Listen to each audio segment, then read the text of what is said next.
जय हिंद। आज हम भारत के पड़ोसी राष्ट्र नेपाल की बात करने जा रहे हैं, जो आर्थिक दृष्टिकोण से भी बहुत छोटा सा देश है और वहां की जनसंख्या भी बहुत कम है। ज्यादातर हिस्सों में पहाड़, नदी, खाई और झरने जैसी चीजें देखने को मिलता है। लेकिन हाल ही में एक पीएम जो बालेन शाह के नाम से जाने जाते हैं, वो एक रेपर और मेयर थे। इसके बावजूद भी जनता के अपार बहुमत से उन्होंने चुनाव जीता है और वहां के पीएम बने हैं।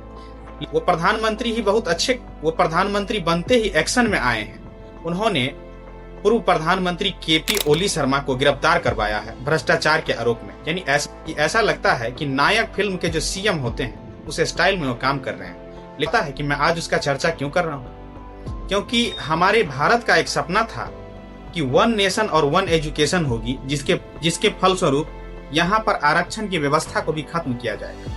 यानी सरकारी स्कूल पूर्णतः डिपेंडेबल हो जाएंगे, जिसही के लिए, गरीब के लिए, अमीर के लिए, हर जाति के लिए, हर ऊंची छोटी कास्ट, बड़ी कास्ट के लिए, और आरक्षण को समाप्त कर दिया जाएगा। लेकिन ऐसा बालन शाह ने कर दिखाया है।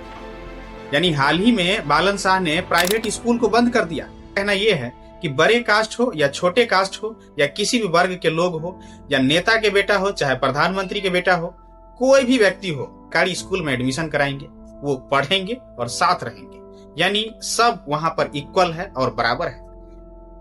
लेकिन हमारे भारत के अंदर ऐसी व्यवस्था नहीं लगा सके। चाह करके भी जनता चाहती रहे, चिल्लाते रहे, भूखते रहे कि एक समान शिक्षा नीति लागू किया जाए। यहाँ पर सिर्फ लड़ाइयां चली तो जातिवाद के नाम पर, धर्म के नाम पर यहाँ की सरकार हिंदू मुस्लिम करते रह गए।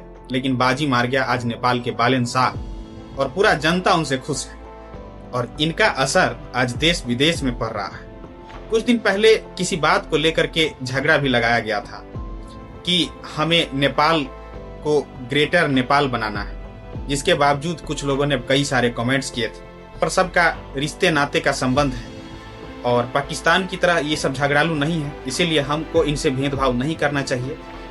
और इस प्रकार से एक सूचना है कि बालन शाह ने जो कर दिया नेपाल के लिए, एक समान शिक्षा नीति लागू, इससे भारत को भी समझना चाहिए कि भारत एक प्रभावशाली राष्ट्र होने के बावजूद भी यहाँ के शिक्षा व्यवस्था को बेहतर नहीं कर पा रहा है। यहाँ पर प्राइवेट स्कूल और प्राइवेट संस्थान में ही सरकार बढ़ावा दे रखा है और सरकारी व्यवस्था को पूरा चौपट कर दिया है। मैं कई वीडियो में ऐसा बात बोला हूं।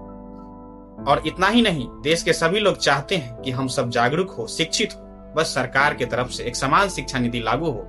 अगर एक समान शिक्षा नीति लागू होगा जिसके अंदर अमीरी, गरीबी, ऊंच नीच, जाति पाति सब जो है धीरे धीरे एक समान शेड्यूल में आ सकते हैं। लेकिन वो शिक्षा व्यवस्था को ही जब खराब कर देंगे तो फिर लोग कैसे जागरूक होंगे, कैसे आगे बढ़ेंगे। दूसरी बात यह है कि सरकार प्राइवेट स्कूल को बंद क्यों नहीं कर रही है? क्या वो प्राइवेट के हाथों बिक चुका है? मेरे हिसाब से तो ऐसा ही लग रहा है कि देश के अंदर जितने भी प्राइवेट शिक्षण संस्थान हैं और जितने भी हॉस्पिटल हैं वो सब प्राइवेट, वो प्राइवेट क्यों है? क्या सरकार अपने शिक्षा व्यवस्था को बेहतर नहीं कर सकती? क्या सरकार प्राइवेट पर डिपेंड रहेंगे? तो या तो पूर्णतः प्राइवेट ही कर दिया जाए या तो पूर्णतः सरकारी ही कर दिया जाए, क्योंकि प्राइवेट के अंदर गरीब के बच्चे नहीं पढ़ पाते हैं, अमीर के बच्चे उसमें पढ़ते हैं, पूंजीपति वालों के बच्चे उसमें पढ़ते हैं। लेकिन सरकारी के अंदर गरीब के बच्चे पढ़ते हैं और पूंजीपति वालों के बहुत कम % बच्चे नाम के लिए पढ़ते हैं। यहाँ पर व्यवस्था ऐसा है कि सरकारी स्कूल में पढ़ाने वाले टीचर अपने बच्चे को कभी सरकारी स्कूल में नहीं भेजते, बल्कि वो प्राइवेट में पढ़ाकर सरकारी नौकरी दिलवाते हैं और ये एक धंधा समझ रखा है। क्या इस व्यवस्था को सुधारने के लिए सरकार के पास समय नहीं है? एक छोटा सा देश जो डेवलपमेंट में आगे होना चाहता है, वहां की व्यवस्था को ठीक करना चाहता है, ये देश शक्तिशाली होने के बावजूद भी यहाँ पर सरकार की हिम्मत नहीं है कि एक समान शिक्षा नीति लागू करे। इसलिए बड़े कास्ट के लोग छोटे कास्ट को ये बताते हैं कि तुम आरक्षण लेते हो और तुम आरक्षण के बदौलत तुम कुछ नहीं कर पाओगे। लेकिन मैं कहना चाहता हूं कि मैं आरक्षण लूं ही क्यों न सबको एक समान शिक्षा नीति लागू कर दिया जाए। हमारा बेटा क्यों विदेश में पढ़ेगा? हमारा बेटा भी देश में पढ़ेगा और देश में ही नौकरी करेगा।